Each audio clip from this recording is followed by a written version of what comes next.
we've really got everything covered because we've got the Jobava Gambit and we've got the one, the London Crusher, also covered there. But yeah, the Budapest is the Graf Budapest is with this move here. Oh, I got a game. F6 to go queen takes and takes. And the other option you have is with the delayed Banco and playing b5 and a lot of fun lines there. Okay. Oh, speaking of, why don't we get one of them here? Ooh, oh, this was also covered. This was also covered. This was also covered. The Deceiver Gambit. Yeah. Where are they? Here they are. I thought they were on my head. Let's go. I didn't even mention this one. We got D4 so covered. Yes. En passant me. En passant me. Queen F6 is what we're going to play on en passant. Oh, I'm so excited about this. Deceiver Gambit. Very fun line. Very, very fun line. Yeah, because it's about the D and the E pawns. Deceive. So it's against the Trompovsky.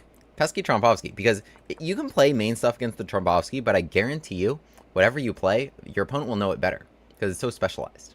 Okay, they hit you with knight f3. Here's the trick. Here is the trick. Now, I'm just trying to remember whether it's g5 or bishop c5 first. It's bishop c5 first, right? Thinking. G5 first still seems good. But this seems better. Well, no, they can play bishop g3, right? Bishop g3, I'll play h5. H4. Or I play g5 now. G4. Yeah, I'm gonna go for this. Yeah, so this is so fun. This is so fun. So yeah, my opponent didn't en passant. Most people do, but then queen f6, and you really got him. You really got him. But the main idea here of knight e4 is just almost always you're gonna hit him, and they never realize this. You're gonna hit him with g5. This is a very strong player I'm playing too. But yeah, you're gonna hit him with g5. They can't stop it with that, no matter how many defenders they have. And now h5. And now the knight here, not only does it support g5, but it's pressuring the bishop. And now we're threatening to trap the bishop. And in order to create a square, the only way to do that is to play h3. And now after h3, they can't recapture there. So that, if they could do that in one move, they'd be fine. But after h3, they can't recapture there. Now we're going to take here. And then force f takes g3 and then eat that. So, wow. Such great stuff. Such great stuff. Yeah, this bishop's always in such hot water in this line. With e5, Deceiver Gambit on the board against a strong player. e6, okay. I like it. I like the fight. I like the fight. I don't want to allow e takes f7, I think. King takes... No. So why don't I just take it?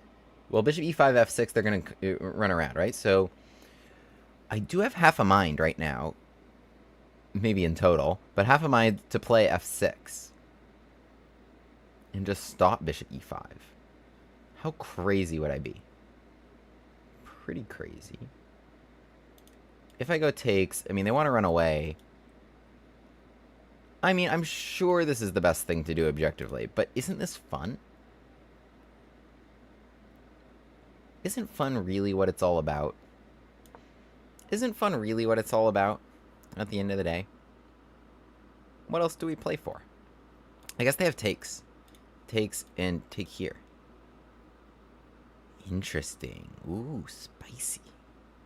Then I'd go, what would I do? Check. Here. More spice. Counter spice. Boom, boom, boom, boom. Whoa, what's happening? Okay, wait, h4, I'd be like provoking them into this. But f6. Oh, no, wait. Oh, they're so scared. They're so scared. They're so scared. Okay, we got to take that bishop now before it goes to h2. Okay, we got a lot to analyze here. Both these pawns are hanging. I do want to take them both. I do want them both. I fear if I take one, I don't get the other. If I take this... Queen d6 is a good move. I should play queen d6, shouldn't I? Yeah. Okay. Queen d6. Get him here. What an idea. This line is crazy. This line is actually crazy. How does this work so well? Okay, we're getting them on g3. You can't defend it. This is the most frustrating thing. The one piece you need is the one piece we traded off for, and the one piece you thought was the worst piece on the board that you didn't know what to do with. The dark square bishop. You cannot defend this, because you played this stupid move h3 that I made you make by threatening to trap this bishop. We literally have no defense other than king f2. If you play king to f2, I am playing probably h4. h4, trade to go queen g3. Queen takes e6 is also very sensible. You play probably an d4. I mean, any move here you can justify. Any move here you can justify. But isn't h4 fun? Isn't this, like, cool stuff? I probably should bring out some other pieces. But I like this. Let's... Yeah, I mean, it seems fun. I don't know. Let's get our queen on g3. Why not? This is a 5-5 game. I could have probably taken more time there. The thing is, like, I'm down no pawns. If I just go knight c6 and take.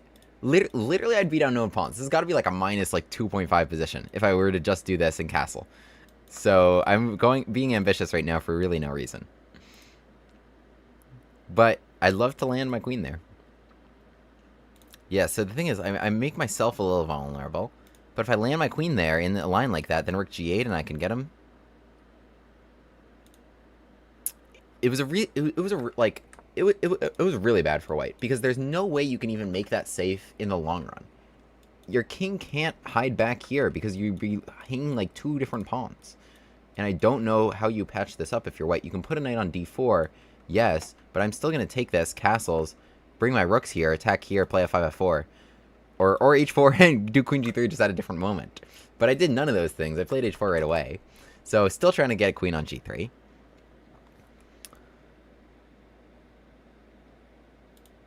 I also even had another move here, which is like, there's no reason to do that. Okay. I'm having a lot of fun in this game. I'm having a lot of fun in this game. What a fun line. So, honestly, if I'm white here, what I'm doing is I'm just doing like a move, whatever, and then I'm letting you play h4, and then I'm sacrificing. And then I'm playing queen takes d5.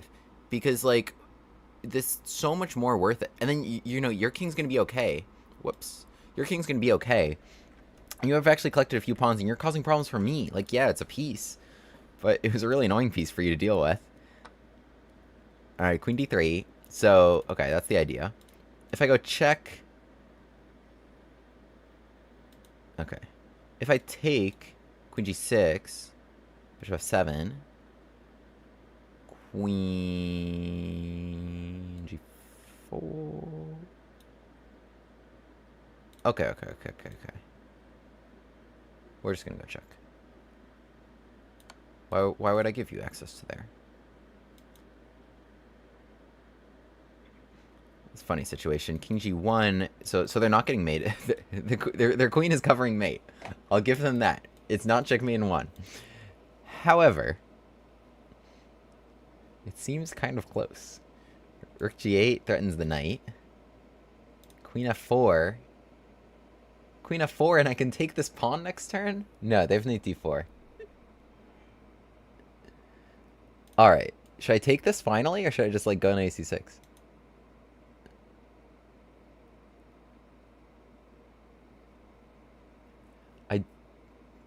Okay. My goal here... probably is to stop knight d4, because that would get kind of in the way of me checkmating. So I think I'm gonna go here.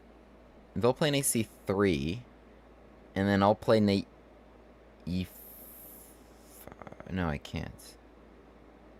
Or can I? Ooh, spicy line alert. Stop. Okay, here's what I'm looking at, right? Knight c3, I go knight e5. If they take my knight, then bishop takes e3, and that's like a checkmating pattern, because it exposes the queen defending there, right? Bishop takes e3, they have no moves there other than sacrificing their queen. Knight e5 appears to be refuted by queen b5 check, because it would, like, win my bishop, right? Oh no, you blunder your bishop.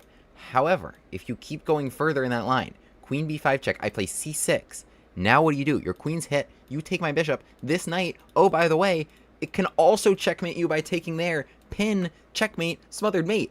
So they've got to go knight d4, but knight d4 just loses on the spot. That's no fun. I just take everything. I played knight c6 specifically to stop this. Yeah, I just take everything. No, the other line would have been much more fun. Yeah, I'm gonna take here and take here. I can torture them, but that feels mean. But that feels fun. So, but yeah, I'm gonna take here and trap them. It actually is probably a good move because it jams them just one more time.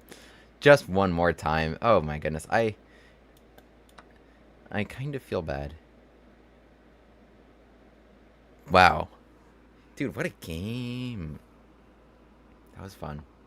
That was fun. We got a lot of things to go over there. Whew. This is why I love chess. This is why I love this game, man. It's because of games like this where you just like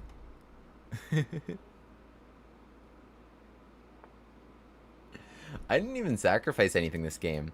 That's what makes it so interesting. I sacrificed a pawn on move 2, right? I sacrificed a pawn on move 2. But otherwise, I got that pawn back pretty fast. And then it was just like, it was just gas, gas, gas. All gas, no brakes. And the bishop comes back to g3 just as a cherry on top, jamming this in. The last rook they have. They're already down a rook. Now they're down 2. And yikes. And a rook will hopefully make its way to the first rank soon enough. And this was a good player. This was a good player. Yeah, they're trying to like get this out, but it's an impossible logjam because they have no dark square control. They just have no dark square control at all. Because we got rid of that dark square bishop with a Deceiver Gambit. Oh my goodness. I love this line. So they're threatening takes and bishop g4, right? They're actually not threatening it. Fun fact. I can let it happen. Because, which they don't realize, I can play f5, and once losing that pawn, I have another rook. A non-pinned rook, if you will, that can pin the pinner. It can pin the pinner. Playing f5 and resigns. Oh, wow. What a fun game. Let's have a look. We got a lot of things to look at here. We've got a lot of things to look at here. Got some solid accuracy scores. Let's have a look at this line. And wow, so we got to talk about this opening. So the first thing I'll say about the Deceiver Gambit is just the first thing is how much you flip the script of them having the knowledge advantage to you having the knowledge advantage. The Trompowsky is like a rare line. Like, how many of you can honestly say you have a lot of prep in the Trompowsky? That you know, like, g6 or e6 or d5 or knight e4, that you, like, know a lot of this well, that you know more than, like, 10 moves of theory, tops. Whereas, if you're white, you are playing this, like, every single game, right? Like, even if they play d5, you're probably also playing bishop g5. You're probably a Trompowsky player, and there's probably a lot of transpositions, right? So they have a huge knowledge advantage and a huge experience advantage, like, knowing the kinds of positions, knowing the ideas, knowing actual hard theory, knowing traps and everything, right? You're at a big disadvantage in that sense. Not that it's, like, so tricky. Like, it's probably not, like, the margin for error isn't too bad. If you make, like, a little bit of a mistake, develop this piece instead of that one, you know, it's not like your king's getting attacked, necessarily. I don't know. Because I don't know the Trompowsky very well. But you're totally flipping that completely on its head by all of a sudden playing the one move that probably a very experienced Trompowsky player has never seen before. And, oops... this guy from Belgium. Let me flip that board back. Nope. It was the right way. E5. Right? So they're like, what is this? What is this? What is happening? So now you know what's going on and they don't. Well, especially if you've watched my video on this, right? Of E5. And then even if you remember just like even if you remember half of the lines from that video, they know 0%. They know 0%, right? So, like, yes, big stockfish number over here. Doesn't matter. They're not going to be able to follow that. And my opponent didn't follow it very well either. Yeah, bishop takes e5 is another option. I mean, obviously, this is all covered in the video. But yeah, we're playing d5. We're still going after this bishop. Like, for example, in these lines, like, yeah, we're playing ac6. And we're still trying to play f6. And same ideas here of, well, this isn't it exactly. But it's really, like, the same idea almost every time, just in different forms, of the knight pressuring here, and then being able to play h4. I mean, there's almost no use in showing you again. There is, like, another line, though, which is en passant, which is the most fun line of all, because this is actually a big mistake, and most people do it. And you play here queen f6, so they tick there, and if they take here as well, you play knight c6, so they've taken you're down 3 pawns, but you gotten out of the way of that, and now you got so much cooking. If this doesn't remind you of a number of, actually, of my gambits use this. We use this in the Von Popiel gambit. We use this in the Budapest Grafe gambit. This idea of queen to f6, hitting the bishop that is developed right there, is actually a really, really powerful one that I like a lot. But yeah, we're attacking the bishop, we're attacking the pawn here, and, you know, we can take this. That pawn, that's very important, because now that rook is going to be hanging, bishop to b4 check is coming. So, like, just great stuff all the way around. But yeah, that's all covered. It's all covered in the video. My opponent here played knight to f3, a very harmless looking move, not the best one, but I think it's right up there with the most common. And now this is a tough situation for white, because I'm playing bishop c5, and now after e3 to not lose on f2, white probably thinks everything's groovy, right? Like, how could you look at this position as white? You know, don't look here for a second. But how could you look at this position as white and think not everything's fine? You know, you think you got totally normal development, you're up a pawn, how could anything be wrong? What's hugely wrong that you don't realize is this bishop, which just lost its last escape route home. And now here it comes. G5. Ooh, I hit the down arrow key again, man. I meant to hit the right arrow key. Here it comes. Not the down arrow key. The right arrow key. G5. Bishop G3. H5. And it's... However annoying you think this is, it is so much more annoying. It is so much more annoying than however annoying you think this is. Because the bishop is threatening to get trapped. And, I mean, I've said this already. The bishop's threatening to get trapped, and h4 is coming, right? So if you play h3, you can't play that in one turn. You just can't. And so I'm going to take this, and you have to play f takes g3, and you have to deal with all these weaknesses that result over here. And yeah, there's so much fun stuff that can result here. Like, this is one of the lines the engine gives. Yeah, all these pawns are kind of toast. And black's going to be the one castling safe and sound, and they're going to get so much awesome stuff down here. And I'm so excited for you guys to try this out, for me to play this even more. So what happened in this game was e6, and then I did the crazy move. Right? I'm like, okay, this is probably the engine recommendation. I could just play bishop takes e6, give them a way out for them here. It's still not really a way out, because, yeah, the bishop still kind of is really awkward. But, and this is still really nice for black. Actually, a lot of space here. You know, you can still advance c5, knight c6. These pawns, like everything's nice. Everything's really nice. Everything's nice. So, you know, like, your king's exposed, but they've got nobody that can get to you, right? Like, you control almost the whole board in that position. So, anyway, we went for the more fun option here, which is f6. Absolutely no regrets. f6, so just taking them away, just frustrating them. There's no bishop e5. Still, you have to answer me, what are you going to do, sir, about h4? And this is what I was saying, if I were white, that I'd probably try to make the practical choice of just, like, this. I don't know. Okay, it's not actually any good. Oh, there's one move. There's just one move. It's queen c6. Just one move, and it's queen c6. Is that findable? Maybe, because your only other option with this knight would be here, and that's just, like, bad. But okay, I don't know. Put that pressure on your opponent. Maybe, can you prepare that? What if you played, like, this? What if you played, like, even this? I don't know, you had a free move. What if you played a4, so that in this position, there's no queen c6? Because then there's this. Okay, but you'd have this move check. I was talking about this during the game. Yeah, and then trying to take that. Okay. Fun line there. But yeah, I don't know. The bishop was so annoying anyway. Why not sacrifice it for a couple things? That's kind of what I was thinking. Anyway, so it wasn't actually the best idea. Best idea was this here. Check. Oh, check. And try to trade it there. That's an idea. Isn't that an idea? Trade it there. Don't trade on c7. Make it move. Right, so knight d4 was played just to stop knight c6 in this position. Interesting. Knight d4. Wow. So, wow, that's really impressive stuff. So, if you're white here, you're thinking about how you can save your bishop from the fate of getting trapped, but you really don't want to play h3, because if you play h3, then you have to play f takes g3, right? You want to be able to make that trade. How can you make that trade? You need to make the pawn move. How can you make the pawn move? Check is an idea, but they would play knight c6, so as to not trade off for this bishop. How can you stop knight c6? You got to ask yourself all the right questions, right? You would play knight d4.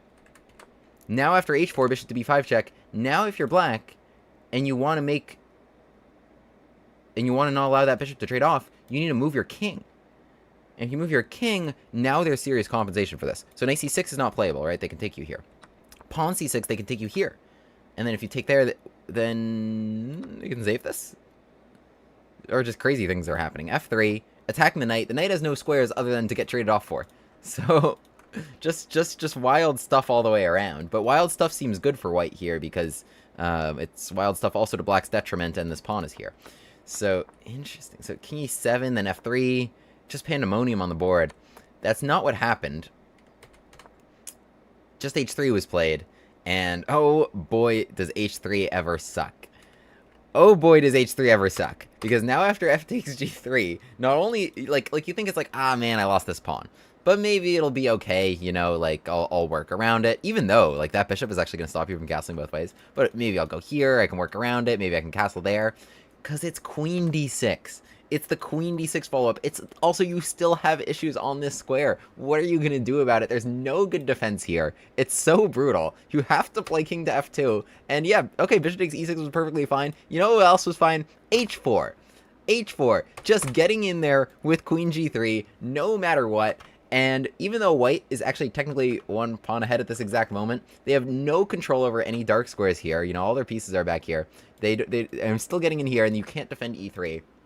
And this it keeps going from bad to worse for the poor white pieces. So queen d3, trying to like maybe generate something or defend this. No matter. We go check, guarding g6. King goes back to g1, which is ugly, you know, in and of itself. Like probably if I were white, I'd try to go here, I'd try to go here. I'd try to like not get driven back to a spot with such obvious mating patterns. That's kind of like begging to get checkmated, kind of. But yeah, so knight c6 was a key move. And I didn't get to do the line I wanted because they just played knight d4. But so the line I wanted, I played knight c6 specifically to stop knight d4. Knight d4, as I was saying during the game, kind of got me further from checkmate. But here's the really cool line I wanted, right? Actually, let me just show the rest of the game real quick. So it was knight d4, and knight c6 stopped knight d4, as I said, because I could just take it, trade queens, take here. And yeah, by the way, they have no development. If they had even a little bit of development, then their rook wouldn't be trapped. By the way, that pawn's still there. I never even took it. Yeah, I mean, I could have taken it, right? But then knight d4, I don't know, would have not really patched them much. I guess, like, they can't even ever take there because they're getting checkmated and they're playing minus, you know, all their material. But knight c6 was specifically to stop that, and yeah, so we took just the extra inclusion, just the extra finesse to, you know, put the king in the way, take the rook, check that, putting the bishop there, again jamming them in, and just one more finesse here of allowing this to happen, encouraging them, in fact, to move that knight and go for this, because we have here f5 and pinning them with the other rook. And actually, that's checkmate very imminently with the rook coming down. So, fun one there, but wait, let me tell you about the line I was looking at, and let me hope that I'm right, or else I kind of sound not that smart. But, so if something like knight c3, right? Yeah. Okay, I gotta turn this off. Okay. I was right. Here's the cool thing. Right? So, white's actually not really down too much material. If in theory they could, like, they're not anywhere close to patching, but if in theory they can play knight e2, they could drive me away. They can get their king to h2, right? Then they can bring that knight to d4, then bishop e2, then they could get the rooks out, and then maybe get to something resembling a normal castle. I don't have, like, a long-term advantage, right? Like, if I just do nothing, then it would just be equal. Now, of course, if I just did that, I could still get them with my rooks and d4, like, that's perfectly winning. However, it's useful to look at, can you win the game right away? Because this position isn't, like, guaranteed to win. If I do nothing, I'm not winning. I have to do something to win. It is winning, but I have to do something. So, an interesting try is this move knight to e5. Now, the thing about knight to e5 is that it hits here. If they take me, I'm taking here. And then we have this checkmating pattern, right? They have to give their queen. They have to give their queen because their rook is literally there. It's so funny. So, yeah, they have to give their queen. Otherwise, if they play something like queen to e2, queen takes to try and defend that, also doesn't work. We have a blend through attack. That's the term I use with myself. We have a blend through attack, and they lose here. They have to give their queen. What looks like refutes knight to e5, which is why I thought this would happen in the game, is they have this move queen to b5 check. You're literally checking and taking the piece that's getting you. However, I'm playing here c6. I don't have bishop d7, but I'm playing here c6 attacking the queen, and now you don't have time to take both these things. Your queen's under attack. You have to take here, and then, by the way, I still have this knight here that can also checkmate you. So I just thought that was so nice, and then otherwise, okay, if you defend this, then we just get a transposition to this one. So I thought that was really, really nice, that I can play here knight to e5, and it just wins the game. And because queen b5 checks c6, it was just such a nice KO. Anyway, subscribe if this game goes on YouTube. This was fun. Deceiver Gambit. Long live the Deceiver Gambit, man. Long live the Deceiver Gambit. What a spooky game for Halloween. William Grave, the Gambit man, takes his seat at the board. e4, e5, knight f3, bishop c5. The Bushcast Gambit on the board. On with the Gambit classes.